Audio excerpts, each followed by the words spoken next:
Luc chapitre 12.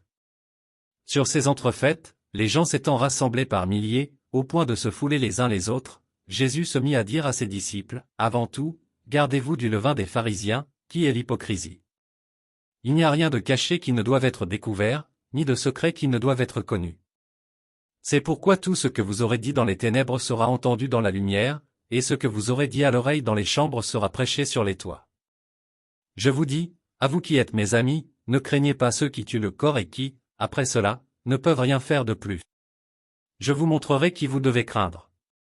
Craignez celui qui, après avoir tué, a le pouvoir de jeter dans la géhenne, oui, je vous le dis, c'est lui que vous devez craindre. Ne vend-on pas 5 passereaux pour 2 sous? Cependant, aucun d'eux n'est oublié devant Dieu. Et même les cheveux de votre tête sont tous comptés. Ne craignez donc point, vous valez plus que beaucoup de passereaux. Je vous le dis, quiconque me confessera devant les hommes, le Fils de l'homme le confessera aussi devant les anges de Dieu. Mais celui qui me reniera devant les hommes sera renié devant les anges de Dieu. Et quiconque parlera contre le Fils de l'homme, il lui sera pardonné, mais à celui qui blasphémera contre le Saint-Esprit il ne sera point pardonné. Quand on vous mènera devant les synagogues, les magistrats et les autorités, ne vous inquiétez pas de la manière dont vous vous défendrez ni de ce que vous direz. Car le Saint-Esprit vous enseignera à l'heure même ce qu'il faudra dire. Quelqu'un dit à Jésus, du milieu de la foule, « Maître, dis à mon frère de partager avec moi notre héritage. » Jésus lui répondit, « Ô homme, qui m'a établi pour être votre juge, ou pour faire vos partages ?» Puis il leur dit, « Gardez-vous avec soin de toute avarice, car la vie d'un homme ne dépend pas de ses biens, fût-il dans l'abondance. » Et il leur dit cette parabole, « Les terres d'un homme riche avaient beaucoup rapporté. Et il raisonnait en lui-même, disant, « Que ferai-je? Car je n'ai pas de place pour serrer ma récolte. Voici, dit-il, ce que je ferai, j'abattrai mes greniers, j'en bâtirai de plus grands, j'y amasserai toute ma récolte et tous mes biens. Et je dirai à mon âme, tu as beaucoup de biens en réserve pour plusieurs années, repose-toi, mange, bois, et réjouis-toi. » Mais Dieu lui dit, « Insensé. Cette nuit même ton âme te sera redemandée, et ce que tu as préparé, pour qui cela sera-t-il? Il en est ainsi de celui qui amasse des trésors pour lui-même, et qui n'est pas riche pour Dieu. » Jésus dit ensuite à ses disciples, « C'est pourquoi je vous dis, ne vous inquiétez pas pour votre vie de ce que vous mangerez, ni pour votre corps de quoi vous serez vêtus. La vie est plus que la nourriture, et le corps plus que le vêtement. Considérez les corbeaux, ils ne sèment ni ne moissonnent, ils n'ont ni cellier ni grenier, et Dieu les nourrit. Combien ne valez-vous pas plus que les oiseaux? Qui de vous, par ses inquiétudes, peut ajouter une coudée à la durée de sa vie? Si donc vous ne pouvez pas même la moindre chose, pourquoi vous inquiétez-vous du reste? Considérez comment croissent les lys, ils ne travaillent ni ne filent, cependant je vous dis que Salomon même, dans toute sa gloire, n'a pas été vêtu comme l'un d'eux.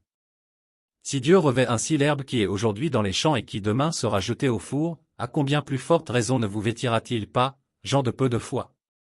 Et vous, ne cherchez pas ce que vous mangerez et ce que vous boirez, et ne soyez pas inquiets. Car toutes ces choses, ce sont les païens du monde qui les recherchent. Votre Père sait que vous en avez besoin. Cherchez plutôt le royaume de Dieu, et toutes ces choses vous seront données par-dessus. Ne crains point, petit troupeau, car votre Père a trouvé bon de vous donner le royaume. Vendez ce que vous possédez, et donnez-le en aumône. Faites-vous des bourses qui ne s'usent point, un trésor inépuisable dans les cieux, où le voleur n'approche point, et où la teigne ne détruit point. Car là où est votre trésor, là aussi sera votre cœur. Que vos reins soient sains, et vos lampes allumées.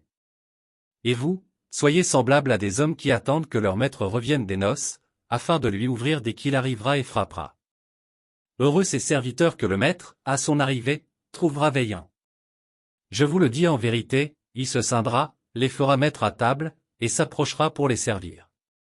Qu'il arrive à la 2e ou à la 3e veille, heureux ces serviteurs, s'il les trouve veillants.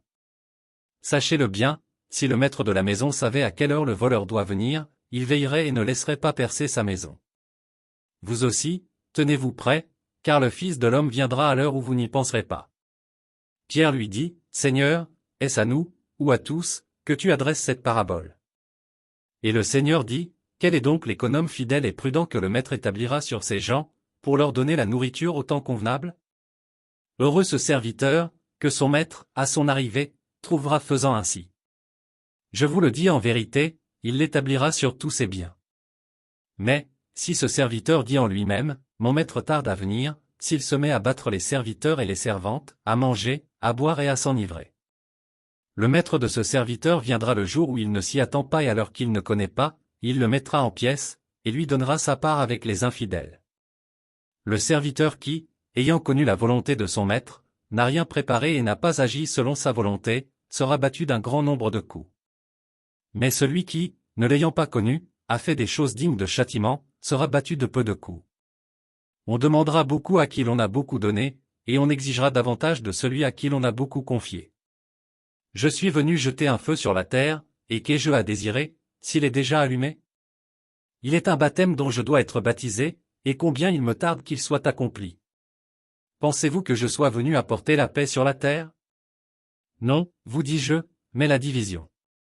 Car désormais 5 dans une maison seront divisés, 3 contre 2, et 2 contre 3. Le père contre le fils et le fils contre le père, la mère contre la fille et la fille contre la mère, la belle-mère contre la belle-fille et la belle-fille contre la belle-mère. Il dit encore aux foules, quand vous voyez un nuage se lever à l'Occident, vous dites aussitôt, la pluie vient. Et il arrive ainsi. Et quand vous voyez souffler le vent du midi, vous dites, il fera chaud. Et cela arrive. Hypocrite. Vous savez discerner l'aspect de la terre et du ciel, comment ne discernez-vous pas ce temps-ci? Et pourquoi ne discernez-vous pas de vous-même ce qui est juste? Lorsque tu vas avec ton adversaire devant le magistrat, tâche en chemin de te dégager de lui, de peur qu'il ne te traîne devant le juge, que le juge ne te livre à l'officier de justice, et que celui-ci ne te mette en prison. Je te le dis, tu ne sortiras pas de là que tu n'aies payé jusqu'à dernière pite.